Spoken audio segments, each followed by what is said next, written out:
À notre Seigneur Jésus-Christ, qu'il vous bénisse, vous qui êtes présents, de partout où vous suivez, que Dieu nous garde, que Dieu vous bénisse, et recevez mes salutations au nom du Seigneur Jésus-Christ.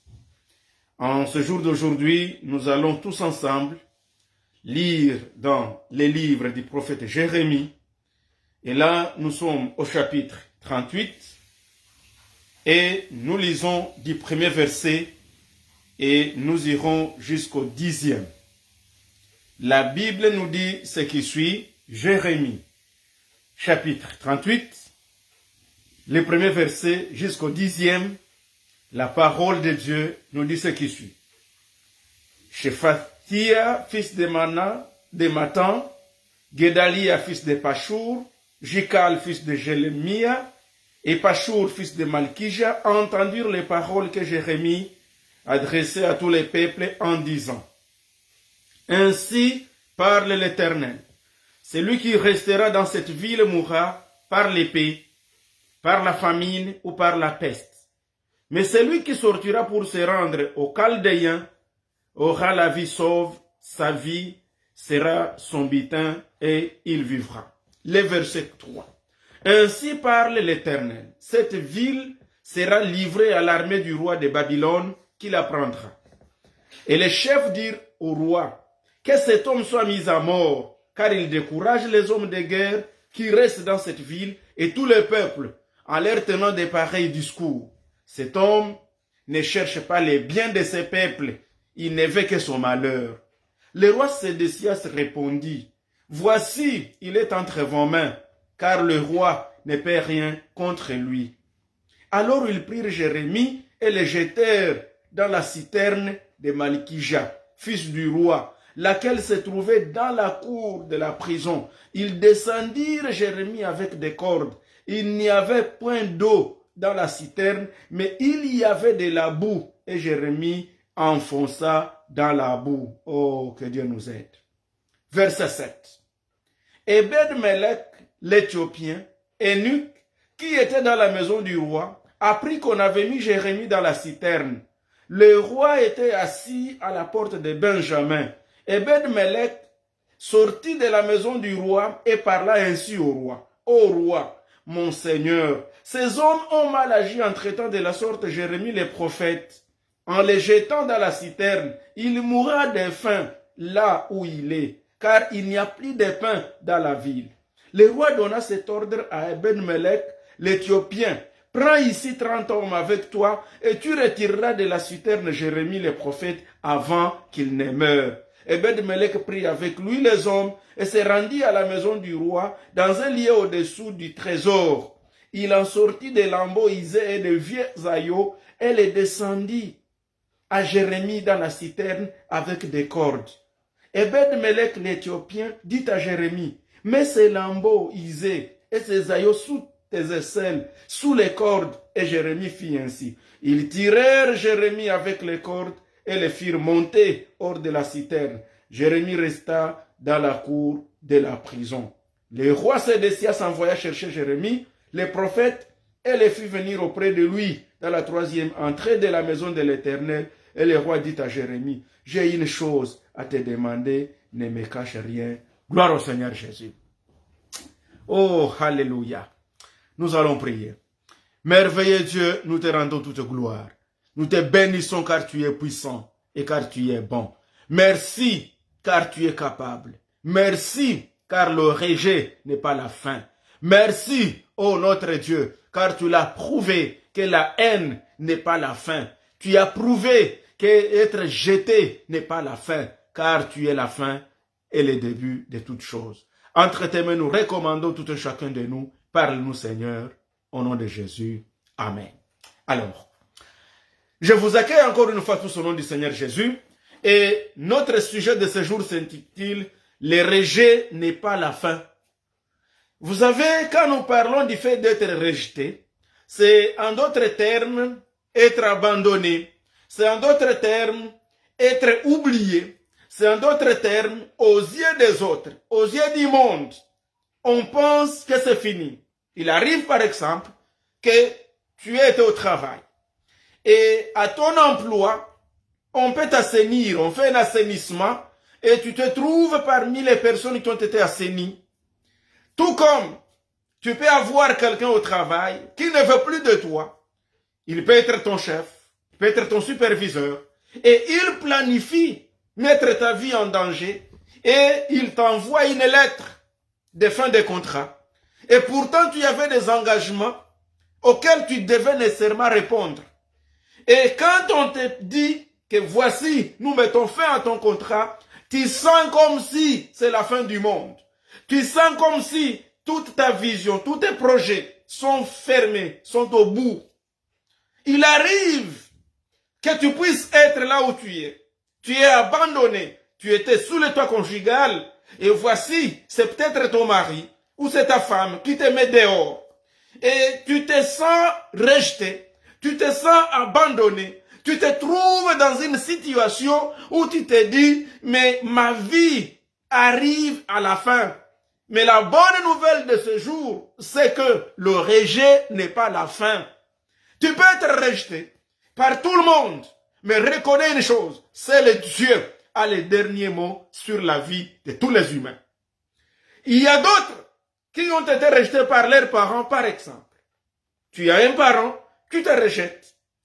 Et pourtant, il a l'obligation légale de te prendre en charge tant qu'il le peut. Mais nous réalisons qu'il y a beaucoup d'enfants qui se sont rendus compte qu'ils ont été victimes du rejet. La vie les a rejetés, leurs parents les ont rejetés, le gouvernement les a rejetés. Il y a même des populations entières dont leurs gouvernements ne sont pas capables de les sécuriser, de les prendre en charge. Vous vous trouvez, d'un côté il y a une armée, de l'autre il y a une autre armée. Quand nous voyons tous les pays qui sont en guerre, quand nous voyons Israël avec les Hamas, nous voyons cette guerre. Il y a des personnes qui sont au milieu, qui sont victimes de toutes ces guerres. Il y a beaucoup d'enfants qui meurent. Il y a des femmes qui souffrent. Il y a des hommes qui meurent. Et je vais même vous dire, et des militaires qui meurent. Quand nous allons dans d'autres pays, que ce soit en Birmanie, que ce soit au Yémen, que ce soit en Afrique, que ce soit au Congo, à la République démocratique du Congo, que ce soit, je ne sais pas moi, au Soudan du Sud, dans tous les pays où il y a la guerre, et même d'autres pays où l'on ne parle pas de guerre qui s'y passe, mais il y a des personnes qui traversent des moments où ils se trouvent et on se dit, nous sommes abandonnés à notre triste sort. Je veux bien vous dire, bien-aimés dans le Seigneur, que lorsque nous nous trouvons dans ces situations, les situations de guerre, les situations d'abandon, les situations misérables, tu ne sais pas comment t'en sortir. Reconnais une chose et mets ça dans ton esprit, c'est que l'abandon, le rejet n'est pas la fin, puisqu'il y a un Dieu dans les cieux qui a le dernier mot sur la vie de tout un chacun. Nous avons reçu beaucoup de témoignages de beaucoup de personnes qui s'étaient trouvées même dans les décombres, soit des tremblements de terre, et même dans des décombres qui sortent des guerres, comme en Ukraine et partout, et qui vous témoignent qu'elles ne savent pas comment elles sont sorties, ces personnes-là, de ces décombres. Et vous pouvez regarder à côté, il y a eu un mort, devant il y a eu un mort, derrière un mort, de l'autre côté un mort. Mais toi tu es sorti vivant. C'est tout simplement pour dire que le rejet n'est pas la fin. Et nous venons de lire un texte. Il s'agit d'un homme de Dieu, un serviteur de Dieu. Et il est tellement important et intéressant pour moi de parler de cet homme de Jérémie, de ce prophète, d'autant plus que dans la plupart des cas, surtout nous les enfants de Dieu, nous les serviteurs de Dieu, nous avons l'impression de croire qu'en ayant reçu Jésus comme Seigneur et Sauveur, alors nous sommes à l'abri des souffrances, alors nous serons à l'abri des épreuves, alors nous serons à l'abri de toutes les réalités du commun du monde. Et pourtant, en réalité, même Paul lui-même l'a bien dit à Timothée, il lui dit, et tous ceux qui auront décidé de vivre une vie pieuse en Jésus-Christ seront persécutés. En d'autres termes, la persécution fait partie même de la vie des enfants de Dieu. Le rejet fait partie même de la vie des serviteurs de Dieu. l'abandon fait partie de la croix. Et là, nous avons bien vu que même le Seigneur Jésus-Christ, sur la croix, il a été abandonné. Même le Seigneur, il a été trahi. Même le Seigneur, il a vécu des moments où il était seul, de solitude. Et ici, nous voyons l'homme de Dieu, Jérémie. Jérémie, c'était un prophète qui a prophétisé sur Juda. Et pendant son règne, il était parmi les derniers prophètes de Juda. Et ce grand homme de Dieu ici, il a connu des moments difficiles. De tous les grands prophètes, Jérémie fait partie de ceux-là qui ont beaucoup souffert. D'autant plus que, toutes les fois quand le Seigneur lui donnait la parole, qu'il devait adresser au roi de Juda, que ce soit Joachim, que ce soit Joachim, que ce soit Sédécias, tous ces trois derniers rois de Juda, tous ont fait souffrir Jérémie. Et pourtant, la parole que Jérémie donnait ne venait pas de lui. Tout ce que Jérémie disait, c'est le Seigneur qui le lui disait. Mais regardez, tout ce que le Seigneur lui disait d'aller dire, ça lui créait toujours des problèmes. Mais Jérémie n'a pas renié à l'appel. Jérémie n'a pas refusé de répondre à l'invitation du Seigneur. Malgré tout ce que ça lui créait. Car j'en ai entendu certains serviteurs de Dieu qui se disent non Seigneur, envoie quelqu'un d'autre. Parce que toutes les fois, quand moi tu m'envoies et que je dise ton message, voilà qu'on me traite de ceci ou de cela. Mais je veux bien vous dire, tout ce que vous connaîtrez comme problème, à cause d'un message que le Seigneur lui-même vous aura donné, il est là pour vous défendre. Mets à l'esprit que tu sers un Dieu, un Père responsable. Il est capable de défendre ses serviteurs. Il défend ceux-là qu'il a envoyés. Et ici nous voyons Jérémie. La parole du Seigneur vient à Jérémie. Et il dit, Jérémie, va dire au roi. Il envoie des messagers. Et ici nous en avons vu. Il y a toute une liste. Nous sommes au premier verset. Jérémie 38. On parle d'un certain Shephatia, qui était fils de Matan, de Gedalia. On nous parle de Jikal. On nous parle de Pachour. On nous parle de tous ces gens. Ils ont entendu les paroles de Jérémie. Quelles étaient les paroles de Jérémie qu'il adressait au peuple? C'était tel que, ainsi parle l'Éternel, que celui qui restera dans cette ville, donc dans Jérusalem, mourra de l'épée, par la famine ou par la peste. Mais celui qui sortira pour se rendre aux Chaldéens, donc au roi de Babylone, à Nabuchodonosor, il dit celui-là, il sauvera et sa vie et son butin et il vivra. C'était une contradiction. C'est l'époque où les enfants de Juda, le peuple de Juda a péché. Et vous allez vous rappeler que à ce temps-là, les royaumes qui étaient déjà divisés, il y a les 10 tribus Israël qui étaient déjà partis en captivité chez les Assyriens. Plusieurs années avant, probablement vers les années 605 et autres, ils étaient déjà partis en captivité. Et comme ils étaient déjà partis en captivité, vers 722 ou 721 avant Jésus-Christ, en Assyrie, il ne restait que Juda. Et alors le Seigneur envoie Jérémie pour donner la prophétie à Jérémie en lui disant, Jérémie, va dire au peuple de Juda que s'ils ne se repentent pas, s'ils continuent aussi à faire les péchés comme les autres, et aussi ils seront amenés en captivité. Et ça, nous pouvons bien lire au chapitre 36. Et lorsque Jérémie a envoyé, il a pris son secrétaire qui était Baruch, et le Seigneur lui donnait des paroles. Lorsque le Seigneur parlait à Jérémie, Jérémie a parlé à son secrétaire Baruch, et Baruch a commencé à rapporter et à écrire. Et la Bible nous dit que Jérémie dictait et Baruch écrivait. Et tout ce que Jérémie avait dicté à Baruch, Baruch l'avait bien écrit, le fils de Berija, de Nerija. Et cette parole-là, il a pris le livre, Baruch a pris les livres qu'on venait de lui dicter, il a rassemblé les peuples de Juda et il a lu devant le peuple de Juda. Pendant qu'il leur lisait, quel était le message en fait? Le message était tel que si les enfants d'Israël, du moins si Juda, pouvaient se repentir, se retourner de ces mauvaises voies, alors là, l'Éternel pouvait avoir pitié et compassion. Mais si Juda continue dans son péché, Juda va se retrouver entre les mains du roi de Babylone. Et donc Juda aussi sera en captivité. La ville de Jérusalem sera assiégée, le temple sera détruit. Et alors, cette histoire-là n'a pas bien sonné aux oreilles du roi. Et lorsque le roi Joachim a appris cela, la Bible nous dit qu'il a pris les livres que Jérémie avait donné à Baruch pour lire et il l'a déchiré. Lorsqu'il a déchiré, Baruch est retourné. On lui a dit, cherchez-nous Jérémie.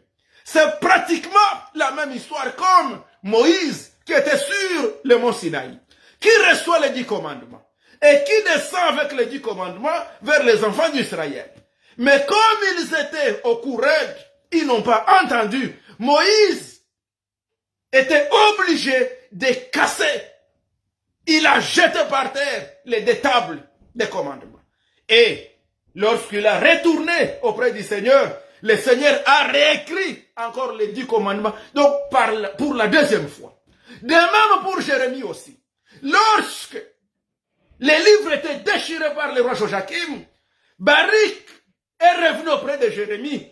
Et Jérémie lui dit, Baruch, reprends un autre livre. Je vais encore te dicter les mêmes paroles. Et tu vas encore noter. Et la Bible nous dit qu'on l'a dicté les mêmes paroles, il a encore écrit, et il y a eu certains ajouts. Et les messages, en réalité, étaient lesquels? C'est le suivant. Le message était que celui qui restera dans cette ville mourra par l'épée, par la famine ou par la peste. Mais celui qui sortira pour se rendre aux Chaldéens aura la vie sauve, sa vie sera son butin et il vivra. Et ainsi parle l'Éternel. Cette ville sera livrée à l'armée du roi de Babylone qui la prendra. Et les chefs dirent au roi que cet homme soit mis à mort au vu de ces messages. Un message qui vient de la part du Seigneur. Mais tous ces gens-là qui ont entendu le message, ils dirent au roi, maintenant Jérémie mérite la mort. C'est comme Jésus qui prêche la bonne nouvelle, on déclare il mérite la mort. Et curieusement, Jérémie devient aussi un type du Christ. Quand je vois le verset 5, où la Bible nous dit, le roi Sédécias répondit, voici il est entre vos mains, car le roi ne peut rien contre lui-même. C'est pratiquement comme dans Matthieu 27, 24, où Pilate remet Jésus entre les mains de la foule, il dit, il est là, faites de lui ce que vous voulez. Faites de lui ce que vous voulez. Et tous crièrent, crucifié, crucifié, crucifié. Alors, de la même manière dont Jésus a été livré, Jérémie aussi a été livré au peuple. Alors, quand Jérémie est livré au peuple, qu'est-ce qui se passe? La Bible nous dit, alors ces gens-là, ils prirent Jérémie et ils le jetèrent dans la citerne de Malkija. Ils ont pris Jérémie, ils l'ont jeté dans la citerne. La citerne de Malkija, la Bible l'a décrit comme étant une citerne où il y avait point d'eau. Dans cette citerne-là, il n'y avait pas de l'eau, mais il n'y avait que la boue. Et Jérémie enfonça dans la boue. C'est comme Joseph aussi. Joseph a été aussi jeté. Jeté dans une citerne. Nous voyons aussi Jérémie jeté dans une citerne. Mais comme je vous ai bien dit, le sujet de mon message, le rejet n'est pas la fin. Joseph, sa fin n'était pas dans la citerne. Jérémie non plus, sa fin n'était pas dans la citerne. Même Jésus, quand il a été cloué sur la croix, ce n'était pas la fin. Et même toi aussi, là où la vie te jette, là où les souffrances te jettent, là où les épreuves te jettent, là où ton patron te jette, là où ton pays te jette, là où les autorités te jettent, là où les politiciens te jettent, là où les protagonistes de guerre te jettent, là où tu te trouves coincé, ce n'est pas la fin. Crois en Dieu. Tel qu'il a sauvé Jérémie, il te sauvera aussi. Tel qu'il a sauvé Jésus, il te sauvera. Il a sauvé Joseph, il te sauvera. Et quand je regarde bien l'histoire de tous ces grands hommes, mais je réalise que des fois, la citerne, c'est le lieu de l'élévation. C'est à partir de la citerne que Joseph va trouver son chemin vers l'Égypte. Et c'est à partir de la prison qu'il trouve son chemin vers la primature. Et Jérémie aussi, c'est à partir de la citerne qu'il va se retrouver protégé dans la cour royale. Je ne sais pas, toi aussi, c'est peut-être ta citerne, c'est peut-être ton rejet, c'est peut-être ce que tu traverses, tes épreuves qui sont en train de te hisser vers la gloire et vers l'accomplissement des promesses de Dieu dans ta vie. Supporte, ne lâche pas, quelle que soit la pression des peuples, quelle que soit la pression de l'abandon, quelle que soit la pression de la trahison, quelle que soit la pression de ceux qui t'entourent, mon frère, ma soeur, ne te décourage pas. La Bible nous dit, Jérémie a été jeté. Et quand Jérémie a été jeté dans une citerne profonde, elle était tellement profonde que cet homme, personne ne pouvait l'aider pour sortir. Il ne pouvait y sortir de soi-même. Je ne sais pas, mon frère, ma soeur, la profondeur de là où tu es jeté, de là où l'on t'a jeté, je ne sais pas, mais je sais une chose, c'est que là où tu es jeté, c'est ça l'escalier pour te ramener à la gloire. Tiens bon, ne te décourage pas, prends ce message comme ton message. Et je sais bien que le rejet n'est pas la fin. C'est ça mon message pour toi aujourd'hui. L'abandon n'est pas la fin.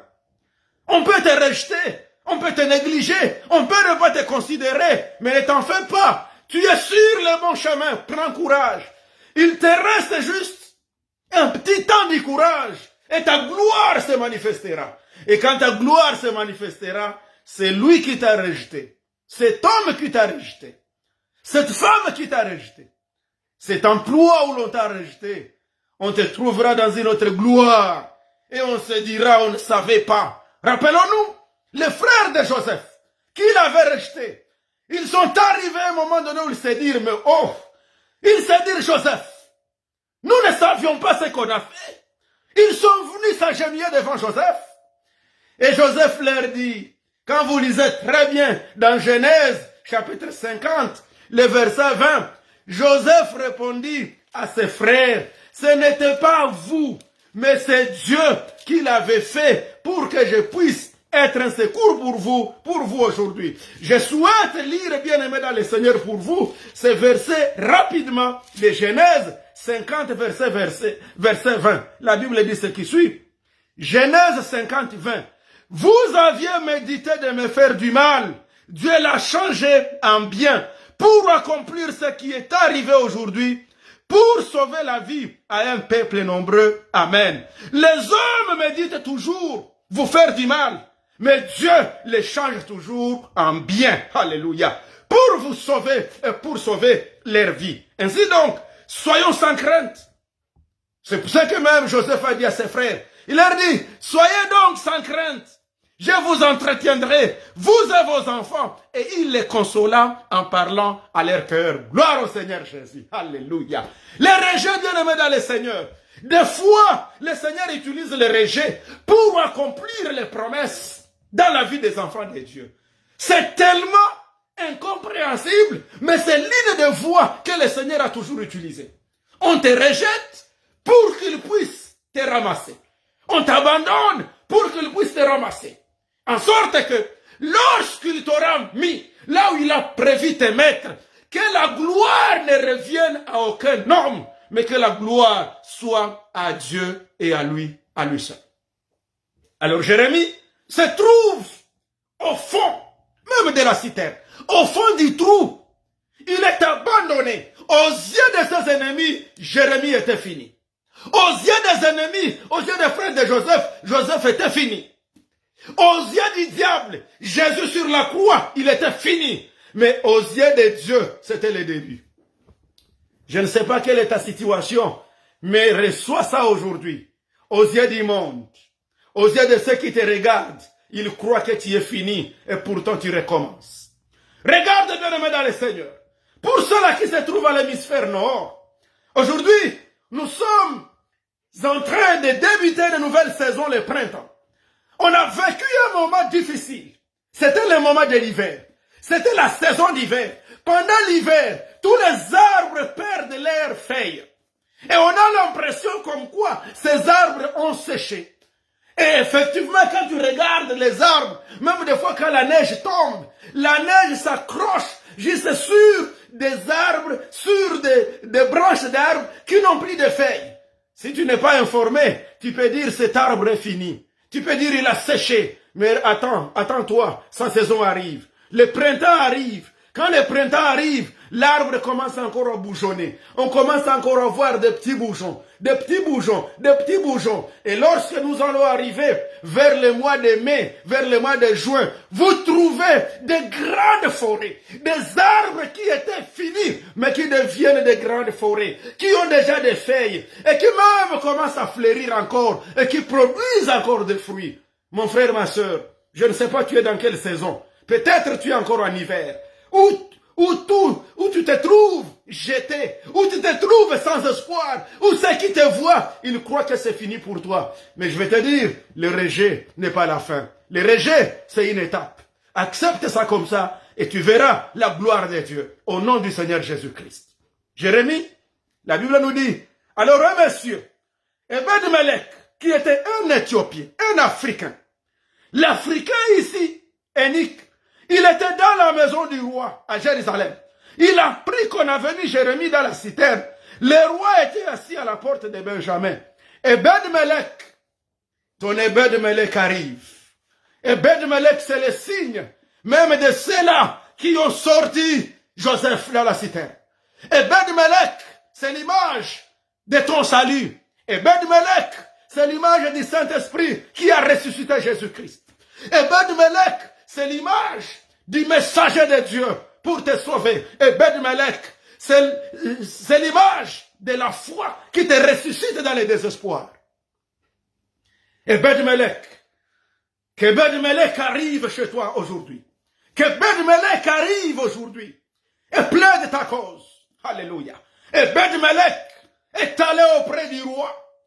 Et il dit au roi Sédécias, au roi, Jérémie a été jeté et il est dans une citerne et il va mourir là où il est. Mais ordonne qu'on puisse lui donner à manger.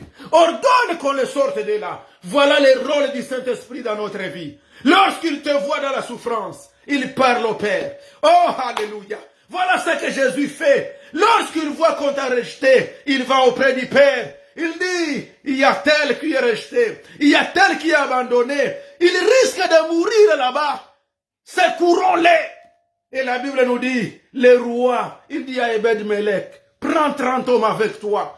Et avec ces 30 hommes, cherche une corde, une longue corde, où tu vas même mettre les maillots, où tu vas même emballer des vêtements et des choses, pour que, et du pain, descendez ça vite auprès de Jérémie. Et Jérémie, qui était là, comme sans espoir, qui était dans la fosse, où il ne pouvait plus s'entraider, où il ne pouvait rien faire, il voit une corde descendre, alléluia, que la corde descende pour te sauver, pour te soutirer de la citerne. La corde, c'est quoi? C'est la puissance du Saint-Esprit. La corde, je vois ça comment? C'est la grâce de Dieu, c'est la faveur de Dieu qui descend te chercher. Là où tu es dans les bourbiers, là où tu es dans les fumiers. Et la Bible nous dit, il retire l'indigent de la poussière et le fait asseoir parmi les grands. Et on a retiré Jérémie. Lorsque Jérémie a vu une corde descendre, Ebed-Melech lui dit, Jérémie, tiens fort sur la corde. Et porte ses maillons. Tiens fort, mange du pain. Et forte.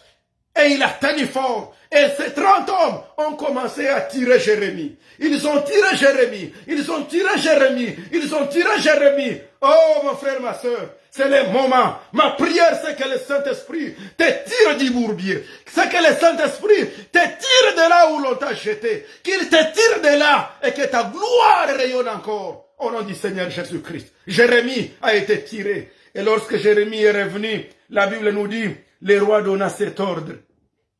à Ebed-Melech l'Éthiopien, prends ici 30 hommes avec toi, et tu retireras de la citerne Jérémie, le prophète, avant qu'il ne meure. Avant que tu ne meurs, le Seigneur t'aura retiré. Oh, alléluia. Oh, retire-nous, Seigneur. Retire-nous, Seigneur. Retire-nous, Seigneur. Demande au Seigneur de te retirer de la citerne, avant que le pire ne t'arrive, avant que tu ne meurs, qu'on te retire. Au nom du Seigneur Jésus. Et Jérémie a été retiré. Et la Bible nous dit au verset 11, Ebed-Melech prit avec lui les hommes et se rendit à la maison du roi, dans un lieu au-dessus du trésor. Il en sortit des lambeaux usés et des vieux haillons, et les descendit à Jérémie dans la citerne avec des cordes. Ebed-Melech l'Éthiopien dit à Jérémie, mets ces lambeaux usés et ces haillons sous tes aisselles, sous les cordes. Et Jérémie fit ainsi. Ils tirèrent Jérémie avec les cordes et ils les firent monter hors de la citerne. Jérémie resta dans la cour de la prison. Le roi Sédécias s'envoya chercher Jérémie. On va te chercher, mon frère, ma soeur. Quand on va te tirer, lorsqu'il va te tirer de la citerne, il ne te laissera pas en prison. Il ne te laissera pas en prison. Il va t'amener jusqu'à la cour du roi. Et la Bible nous dit, le roi envoya chercher Jérémie, le prophète, et le fit venir auprès de lui dans la troisième entrée de la maison de l'Éternel. Et le roi dit à Jérémie, j'ai une chose à te demander et ne me cache rien. Le roi viendra te parler. Quand il était encore en prison, quand il était abandonné, on ne pouvait pas lui parler. Le roi ne pouvait pas lui parler. Mais quand vous poursuivez, si vous continuez toute la lecture, Jérémie 38, verset 15 jusqu'à 28, vous comprendrez, bien-aimés dans le Seigneur, que Jérémie a été libéré et il était devenu le confident du roi. Le roi est arrivé même à dire, Jérémie, protège-moi. Ce que je te dis là, ne le dis à personne, parce qu'il n'y a qu'en toi que je peux avoir la protection. Oh, alléluia. C'est là qui t'ont maltraité. C'est là qui t'ont maltraité. Ils chercheront un appui auprès de toi. C'est pourquoi, vous tous qui traversez des moments difficiles, remettez votre sort aux mains du Seigneur. La Bible nous dit dans les psaumes, remets ton sort à l'Éternel et il te soutiendra. Oh, alléluia. Et dans leur détresse, il envoya sa parole et sa parole les fit sortir de la fosse. Ça c'est le psaume 107, verset 19 à 20. Ils crièrent à l'Éternel et il envoya sa parole et sa parole les fit sortir de la fosse. C'est la parole de Dieu qui sort les gens de la citerne, qui sort les gens de la fosse. Voilà le message de ce jour. Le Seigneur voulait nous parler que le rejet n'est pas la fin. Ton rejet n'est pas la fin. Les rejets que tu traverses, l'abandon, tout ce que tu connais là, qui t'embrouille, ce n'est pas la fin. Au contraire, c'est un escalier pour que tu te retrouves dans la cour royale. Au nom de Jésus. Que Dieu vous bénisse. Maintenant, nous allons prier pour que le Seigneur vous ramène dans la cour royale. Le rejet de Joseph l'a ramené dans la cour royale chez Pharaon pour devenir Premier ministre. Le rejet de Jérémie l'a ramené dans la cour royale de Sédécias. Le rejet du Seigneur Jésus-Christ l'a ramené dans la cour royale céleste, auprès du trône de grâce de Dieu, pour plaider à notre cause. Je ne sais pas où ton rejet va t'en ramener, mais je sais une chose, c'est que l'humiliation précède la gloire. L'humiliation qu'on t'a humilié, ne t'en fais pas. Ne t'en fais pas. Prends encore un petit souffle. Prends un souffle. Prends un souffle. La corde est proche. La corde est proche pour te tirer de la fosse, pour te tirer de la citerne. Prions que le Seigneur te retire de la citerne au nom de Jésus. Oh, gloire à toi, Seigneur. Prions ensemble. Tendre Père, je te rends gloire, car tu es Dieu. Merci, Seigneur, car le rejet n'est pas la fin. Jérémie a été rejeté. Il a été jeté, même dans la citerne. Joseph a été jeté dans la citerne, mais ce n'était pas la fin. Oui, mais chaque Shadrach et Abednego ont été jetés aussi dans la fournaise, mais ce n'était pas la fin. C'est toujours à partir de là où l'on nous a jetés que nous y sortons avec la gloire. Je vois Daniel aussi jeté dans la fosse au lion, mais il est sorti aussi de là pour se retrouver dans la cour royale. Oh Père, aide-moi à comprendre cette révélation. que c'est à partir de la citerne. C'est toujours à partir de la fosse. C'est toujours à partir des lieux de rejet qu'on sort pour se retrouver dans la cour royale. Je prie, Seigneur, pour mes frères et sœurs qui subissent les rejets, qui subissent l'abandon. Père, sors-les de ces trous. Sors tes enfants de la citerne et amène-les dans la cour royale, car c'est ton principe. Ton principe, Seigneur, tu les sors toujours de la fosse pour les amener dans la cour royale. Remets ma soeur dans la cour royale. Remets mon frère dans la cour royale. Ceux-là qui se trouvent entre le marteau et l'enclume, ils ne savent pas quelle décision prendre. Parce qu'ils se disent, mais pourquoi je souffre ça? Qu'ils comprennent que toute situation que tu permets que nous traversions à travers, Père, tu es capable de nous sortir de là. Sors tes enfants de la citerne au nom de Jésus. Envoie ton Esprit Saint. Envoie ta puissance. Que la puissance du Saint-Esprit te sorte de la fosse où l'on t'a jeté et que tu ressuscites avec gloire et que tu te retrouves devant le trône de gloire et que ta gloire se manifeste. C'est alors que ceux-là qui t'avaient jeté viendront chercher secours auprès de toi. Qu'il en soit ainsi au nom du Seigneur Jésus-Christ. Amen. Que Dieu vous bénisse. Au nom de Jésus. Amen. Et à dimanche prochain.